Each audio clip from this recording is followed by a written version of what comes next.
Hello, imaginary friends, and welcome to the discussion about my short story, People of the Sun. If you've not yet watched it, please click somewhere and watch it first, and then come back here and listen to us talk about it. Yes, because we have lots to talk about. Like, the names just trip me up. Wait a minute.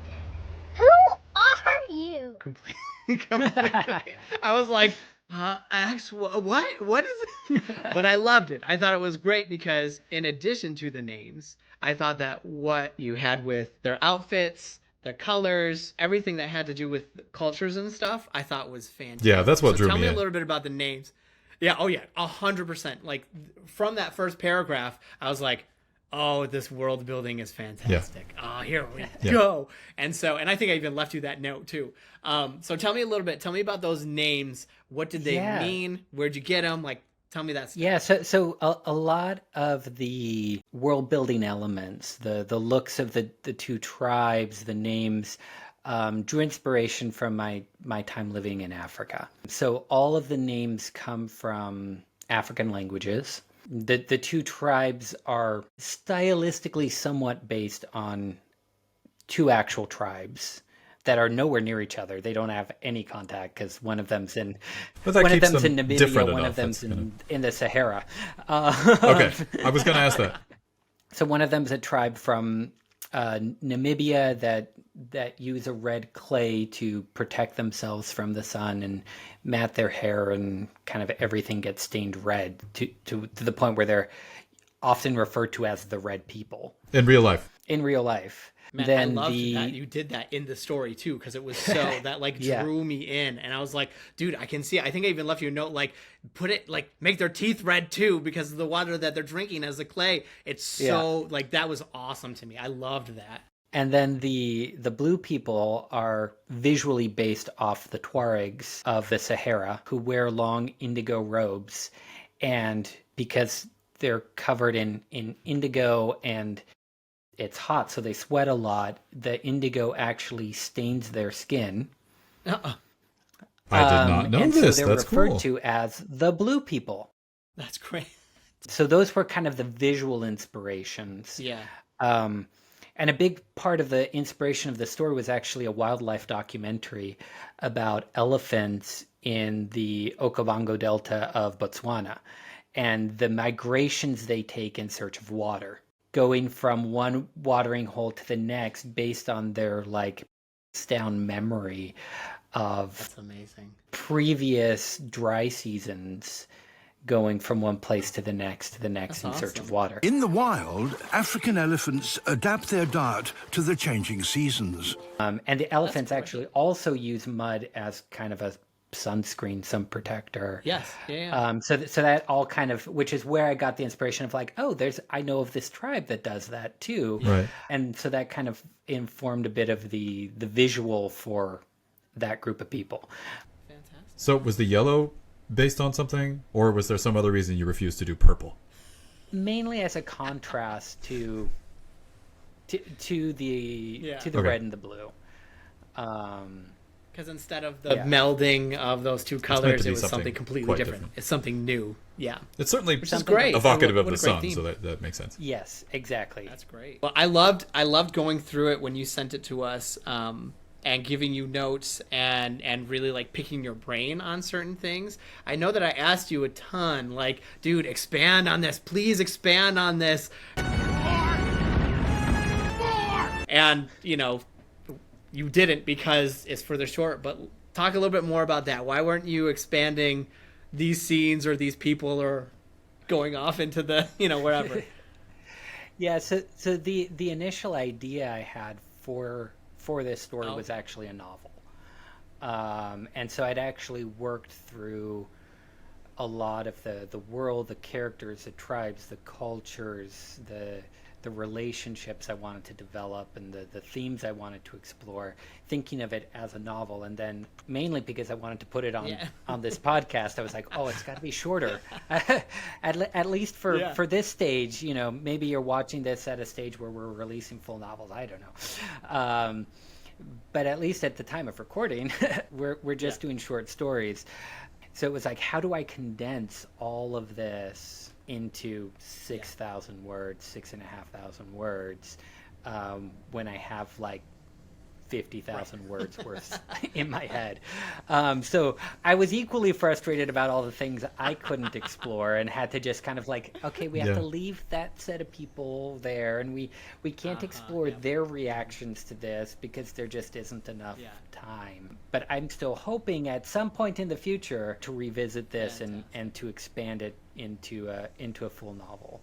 Well, you did a fantastic job cutting it down. It doesn't feel like it's missing anything. It just felt like to me like, oh, I'm really interested in this. I want to see more of that. So it's not it's not necessarily like, oh, well, you need to do this or else you don't have a good story. It was more of like, I'm really interested in this. I want more of this. So if you do make it into a novel, that's awesome.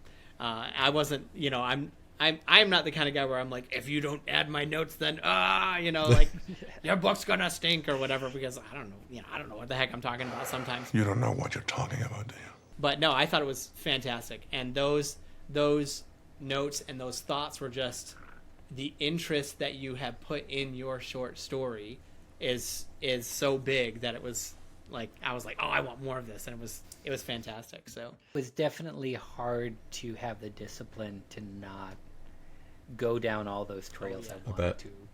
Oh yeah, I get that. Similar to your notes, it was like, I want to explore that.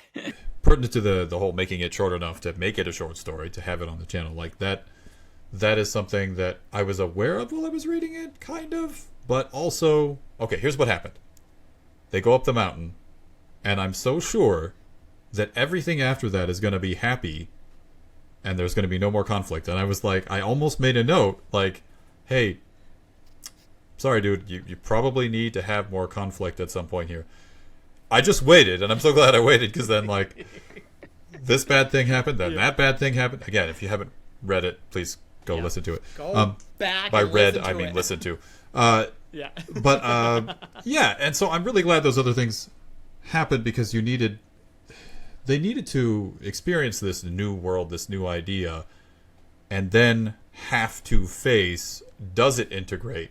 Like, there's now this cognitive, what's the word in psychology? That's like cognitive dissonance. Yes, thank you.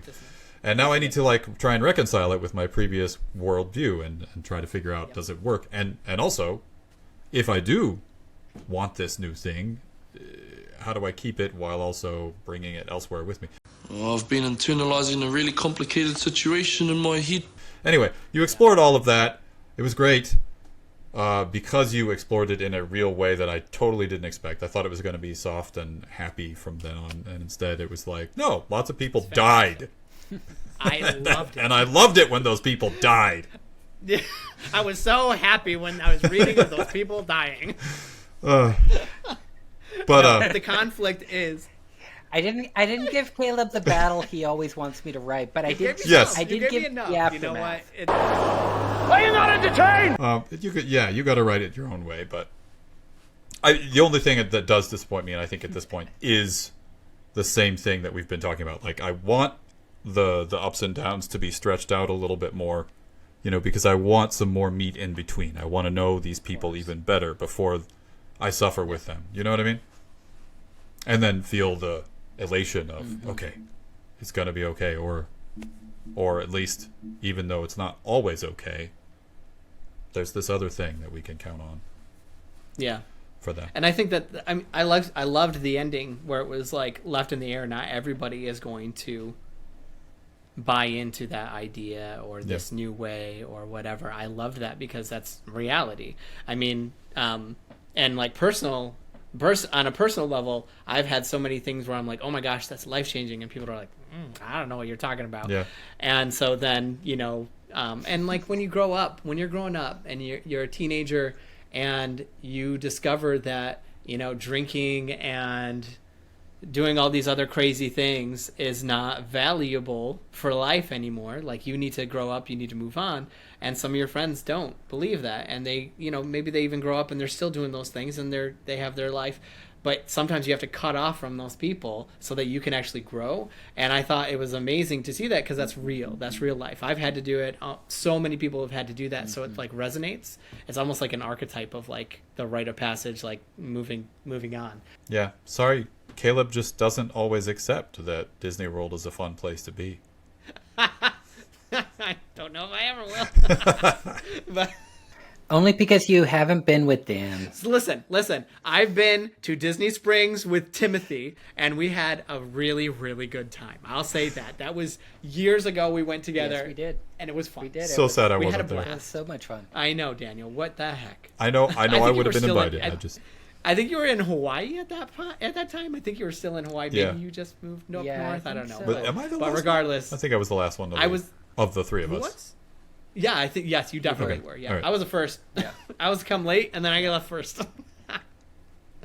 But anyway, back to the story. I was very, very pleased. I went into it where I was exhausted because of work and whatever, and I was like, okay, all right, I got to read this. I got to give notes. I got to whatever, and. Not that I wasn't looking forward to reading your work. It was just I wasn't looking forward to reading anything at that point, because I'd been reading all day and I just was exhausted. Mm-hmm. Yeah. And I sat down and I read it all in one sitting. Was like, oh, wow. Okay, I'm going to go back and reread it again and give notes. And so it was so enjoyable. I had such a good time reading it both times. I think I even read it a third time, going through it, because then with the notes we went back and forth on a couple of things, and I was like, well, let me reread. I'm like, oh, and then you were like, hey, I changed this, and I reread it and I was like, oh, that's great, that makes so much more sense, or that's much more clear, and blah blah blah. But it was what a great process, an amazing first draft, and then drafting it to get it ready for the podcast was just fantastic. So it was such an enjoyable read, and so it just gave me like a so well done, Timothy. And like I was gonna say, in this, the way that you build your worlds, I feel heat for this one. So like as I was reading this, I felt hot, like a desert. I don't know where he's going with this. Like in Lays of Never Always, and if you haven't read Lays of Always, go back and listen to it. When I read the Lay of Never Always, when I was in summer, it felt warm. When I was in winter, it felt cold. When it like as I'm reading, like I felt this like visually, and like almost like my body was like stimulated. And in this, I felt very hot, very thirsty. Maybe it was just because it was a hot day and I was thirsty. But while I'm reading it, I was super thirsty and I got hot. And I was like, wow, well done, Timothy. So maybe you just have to go listen to it, be it when you're thirsty or when you're too hot. But man, it was great. It was fantastic. So let me know if you have listened to Lays of Never Always, or if you've listened to People of the Sun. You let me know if you felt the same way that I did. But it was great. I loved it. I felt the same way. Like when I went into it again reluctantly, like Caleb, because I just have so little time, and I don't get to listen to it, before I'm reading it. Right. Like everyone else, They get to listen to the finished product. I get to read it before it's a finished product, and I don't get to listen. I have to immediately going in. It did not feel like work. It felt like, okay, she's exhausted. If I'm exhausted, I'm enjoying her exhaustion with her, if that makes any sense. It felt like a breath of fresh air. Thank you so much for watching, and if you like this content, please like, share, and subscribe, and check out all our other videos. We've got a lot more stories and a lot more discussions about stories. Caleb will appear momentarily to give you some ideas. Still there. I'm still here. It should be funny. I should make myself disappear, because I always do well, here, do you want you record you do that, say, hey, if you're interested, if you want to watch something, do that, and then I can put it in. I'll put it in and instead of me. No, I think we should do yours. Right, yours thanks. Is great. I appreciate it. Hi. If you want to watch something, watch this, or maybe it's over here. I don't know where it's going to be, but it's going to be somewhere.